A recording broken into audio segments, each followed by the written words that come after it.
Alrighty, by popular demand, I'm going to be remaking my nDisplay tutorial. So for Unreal 5.6 we're on now. Not much has changed, but between 4.27 and this version. However, it's probably best just to make an updated version so you know that this works. Alrighty, so what we're going to start with is organizing our space. So this tutorial is going to be a one computer, one screen kind of deal, which will cover quite a few uses. So we have the Ursa Broadcast G2 here, a Moses Star Tracker on top. However, you can use any device that has a LiveLink plugin. So, you know, Vives or anything else like that, OptiTrack, Vicon, what have you. We have a 86-inch Dell screen. We just happen to have lying around, two of them actually. This is the same screen, it's actually a touchscreen, the same one that Peyton Manning used on Monday Night Football, which is kind of funny. Weighs like 300 pounds, I would not recommend buying one. Yeah, so what you need to do is you need to start off with some measurements. So first of all, locate your 0 point in your world. So when we did the Moses, when we set up the Star Tracker, there's a calibration process where you set the 0 point. So we have that permanently marked on the floor with a bit of tape. So that makes life easier. However, if you're using a Mars system or Vicon or something like that, make sure when you calibrate your 0 point and your axes, you mark them on the floor so that you always know it, because everything is relative to that point. So once you've got that down pat, we need to measure the screen. So I have scoured all of North America for well, I guess that's a lie because there's probably 100 of them in Canada, but I scoured Denver for a tape measure with a metric measurements on it, so we're using that. And so I've measured the screen. You can also use, I've got a digital laser measure, very handy as well, although not great for measuring the size of the screen. So I need the width and the height of the screen. It's important that you exclude the bezels. This screen has a massive bezels on it. So measuring that, so it's 189 centimeters wide and 107 centimeters tall, just the screen portion of it. Then we need to know how high it is from our 0 point. So it's 43.5 centimeters from the bottom of the floor, which is really handy. Need to know that. We also need to know its sort of left, right, back, forward, or its X and its Y position from the 0 point as well. So now luckily I've orientated this to be 0 on the left and right of my 0 point. The right hand corner is directly above the 0 point, and it is 25 centimeters in front of the 0 point. So once you have that all written down, as I have here, or you visualize it however, that will be very important.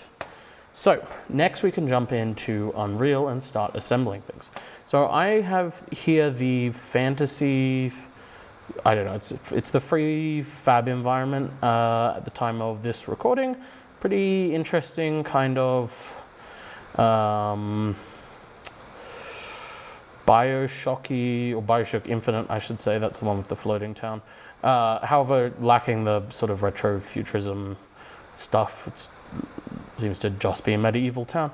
So I've relit it with ultra dynamic sky, and I've just found a nice little location here where we can sort of create our scene.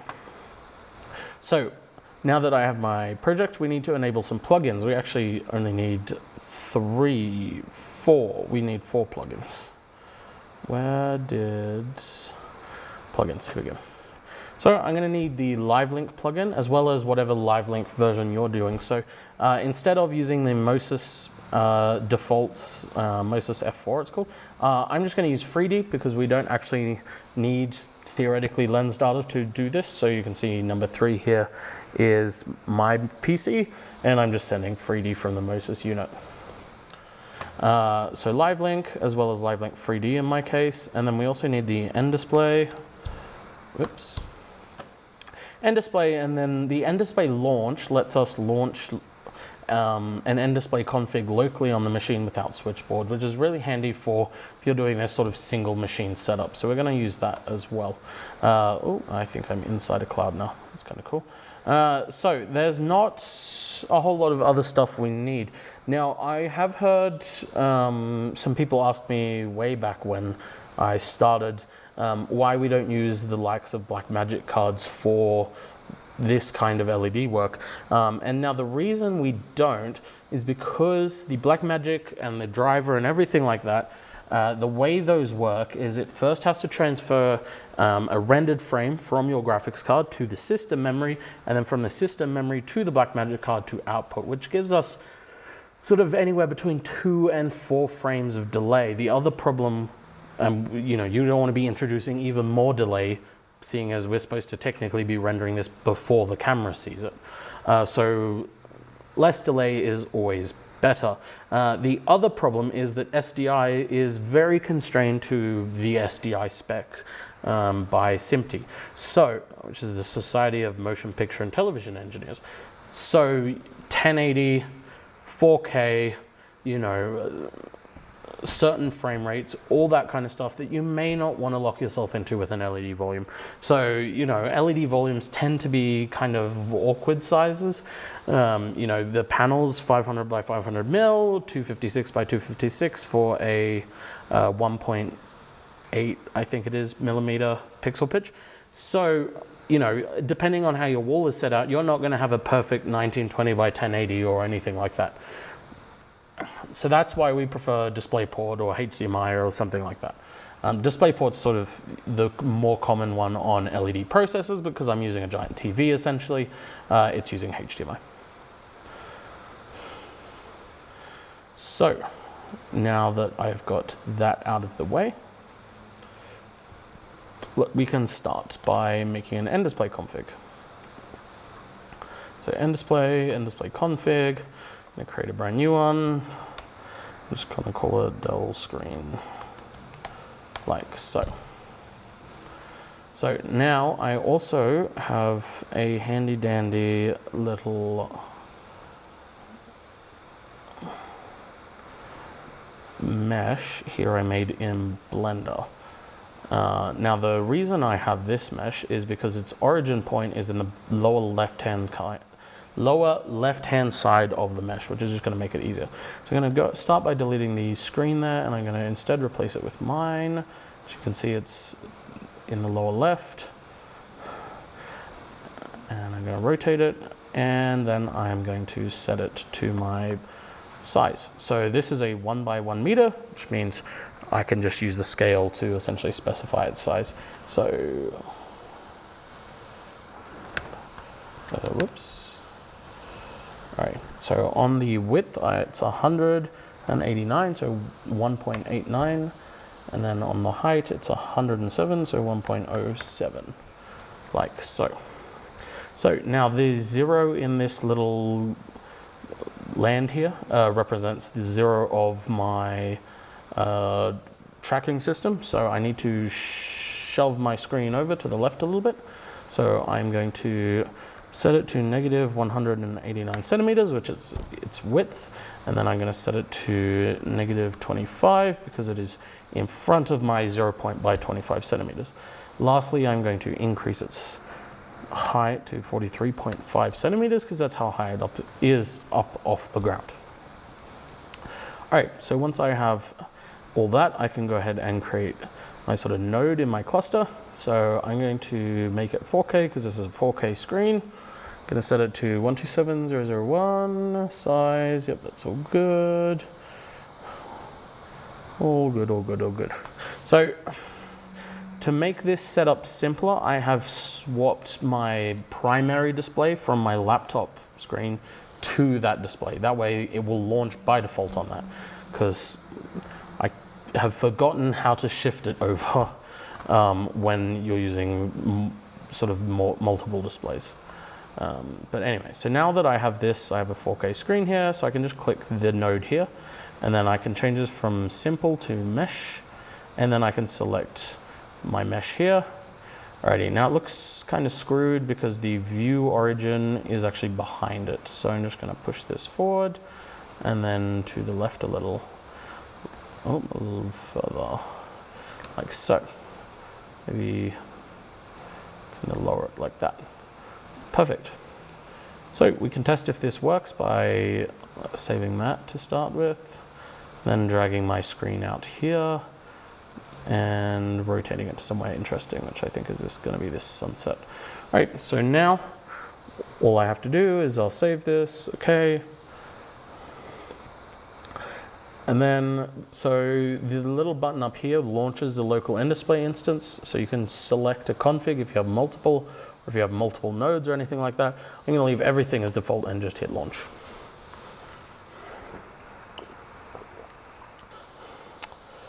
So, just found out a fun thing I never knew about nDisplay. Windows, so you may have noticed when I first launched nDisplay, it was in the top left-hand corner. You know, we saw the tree and the swing, and that was about it. Kind of looked blurry. Now, double checking against the, the preview window here, and we should be seeing a lot more stuff. So, on a whim, I checked my screen scale percentage because this is a 4K screen. I scaled it up so that you guys could see it easier. And sure enough, when I changed it to 100% and then launched it, it launched correctly. So I don't know why that is the case. However, that's not ideal. I do wonder if I ticked full screen or not, and if that will change it. So if I tick full screen and then compile and save it, and then change my scaling back to 200% so that it's can actually see what's on the screen, and hit go. I wonder if, because it'd have to be full screen if it then makes it smaller again. Guess we'll see. Nope, that doesn't seem to make a difference.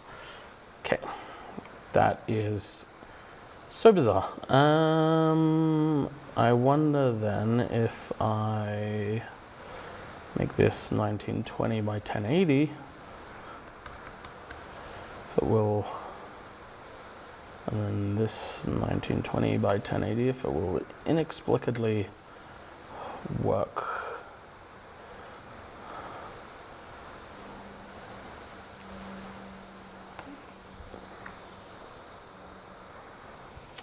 It does.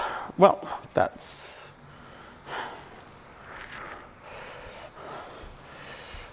a mystery for the ages then. So there you go. Hot tip I didn't even know about. If you're doing an LED wall, make sure Windows scaling is at 100%. Otherwise you'll get those weird problems. Alrighty. So now we have this. Next we need to talk about camera tracking. How do we get camera and perspective and everything in there? So now there's one important thing to keep in mind is as soon as we add what's called the inner frustum, which is the frustum part that the camera sees, where all of a sudden we're rendering the scene twice. Now if, this scene isn't quite performing even at, if I'm targeting 60, I'm not quite getting 60 at the moment. Maybe it's because this is trying to render it as well. Yeah, I'm not quite getting 60 already, and so trying to do this twice is only going to be even worse. So we have a couple of options there. Number one, what we could do is we could render the outer frustum, that is all the stuff the camera doesn't see, at an incredibly low resolution. However, there is still overhead there because it needs to process the scene. CPU needs to work on that regardless of the resolution.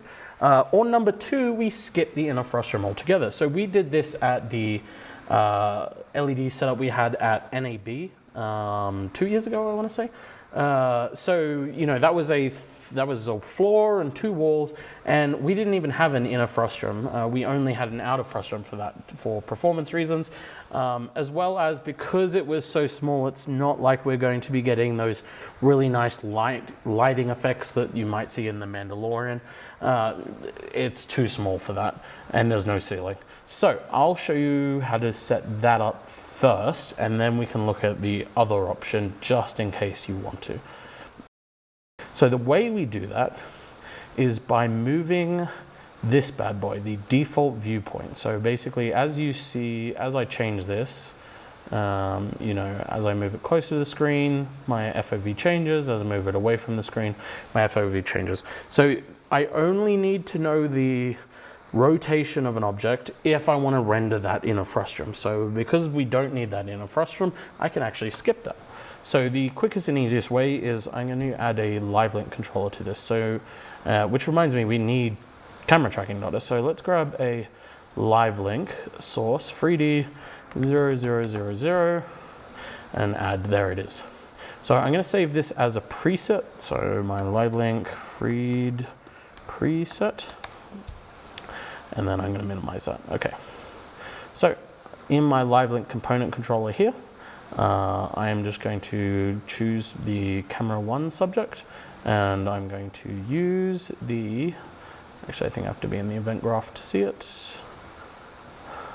There you go, on live link updated. Very, very important node. So this is essentially a tick that is in sync with live link, which is perfect. So I'm going to evaluate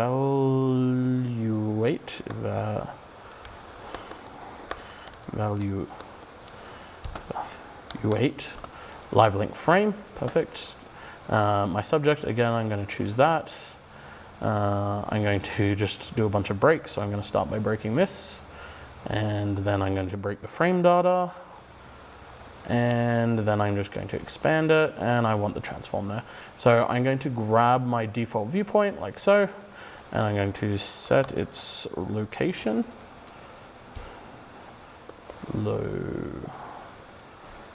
relative location, that's what I want. So when we have a valid frame of live link data, I'm going to set its location, and I'm going to break this out and grab that. Plug that in there. And this is why it's very important that everything is relative to our, our viewpoint. So I think, I don't know if that's actually going to, no, it's not. Okay. Cool, that looks correct. So now we can test if that works. Which it looks like it does. If I find live link, no, default viewport. Oh, how did I make that disappear?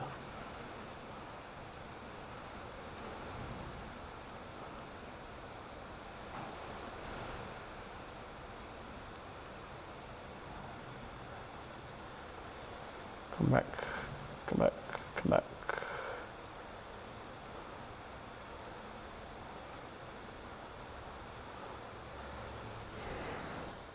Oh, you know what? I wonder if this has set, maybe I don't need that in there.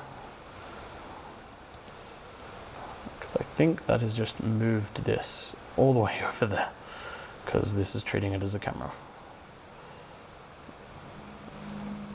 All right, that's better. So end, there we go. Yeah, that's exactly what it did. Okay, do not set the, I'm gonna move it away from there actually. Yeah, do not set the live link component itself unless you want the whole nDisplay config to move with the camera, which would probably create an interesting effect, but definitely not what we're after here. So now that I have that in here, I could probably go ahead and look at the viewpoint, and I think it might move with the camera. So if I stand up and move the camera, yep, perfect. So you can see as I'm moving the camera around in the real world, it is moving and doing the effect. So lastly, we need to add the live link to nDisplay, because nDisplay won't load it by default. So what I need to do is I need to, on event begin play here, I'm going to apply to client. I don't know, I feel like the worst named node in Unreal potentially, but this lets us apply a live link preset at runtime, which is exactly what I want. So I'm going to promote the target to a variable. I'm just going to call this live link preset, like so, compile it. There we go, and then select our live link. Compile, save, close, launch it, save it again, fingers crossed. all that good stuff. It's launched, I'm moving my camera around, nothing is happening. I came across this before. It's another one of those quirky things Unreal has. It's full of quirky things. I think this is more specific to the new quick launch thing, but I go window, Ultra Production Live Link. If I have a live link already open, the apply node will do nothing and this will be lost. I don't know why, but that caught me out. So make sure you remove all your live link subjects before you launch it. I'm also going to turn off real time and then I'm going to launch it. Just like that.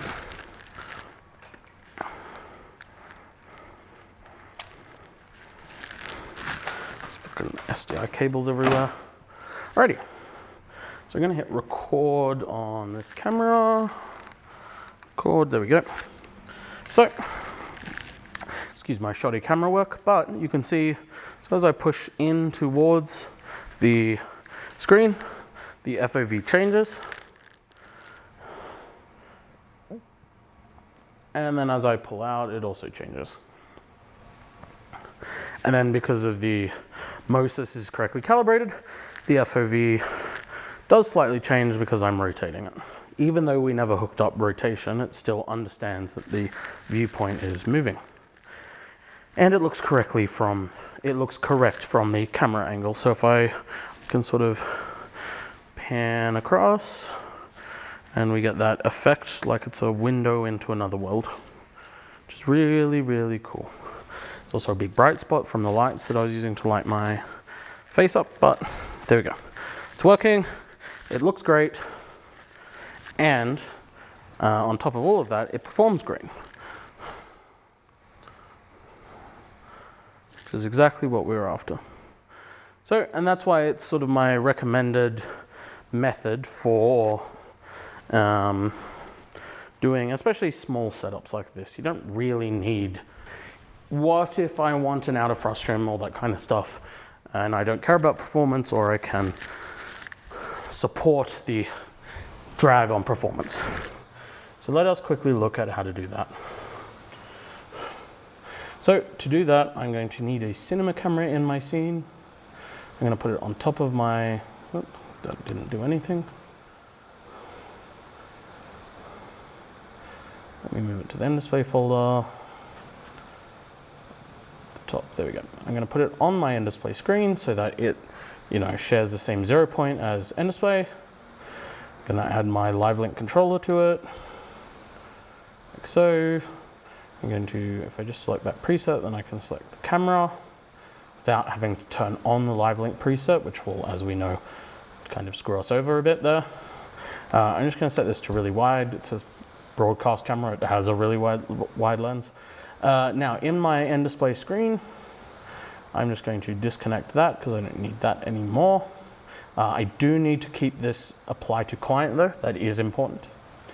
And then in my components here, I'm going to add an ICVFX camera. All right, and you'll see if I move this just to represent a more stable out of frustum, like so. You'll see when I move this bad boy into frame, you can see it's now rendering a sort of inner frustum. So if I wanted to disable that on a sort of per camera basis, per screen basis, then I can select the screen down in here, and then if I scroll down, there's allow ICVFX and allow inner frustum, and I can use that to turn it on and off. Obviously, like I said before, now we're going to be rendering twice as many things though, so do keep that in mind. This nice Lenovo laptop has a 4090 in it, should be fine, but it's pushing it for sure. Alrighty, so last thing I want to do is on my ICVFX camera in my scene here, if I scroll down, okay. Basically under here we have a camera, cine camera actor, and I can actually choose the cine camera actor, and you notice it disappeared. So that means it's now copying the settings of this cine camera actor, which will be getting its settings from LiveLink once we enable LiveLink. However, I can just move it, and we should still, if I turn off the real-time pause, you can see we are getting a frustum there. So lastly, of course, like, why do we need to render the outer frustum at a high resolution? So if I click on my, not on the mesh, but on the screen here, then there is a rendering setting for screen percentage. Here it is. So I can just set this to, say, 25%.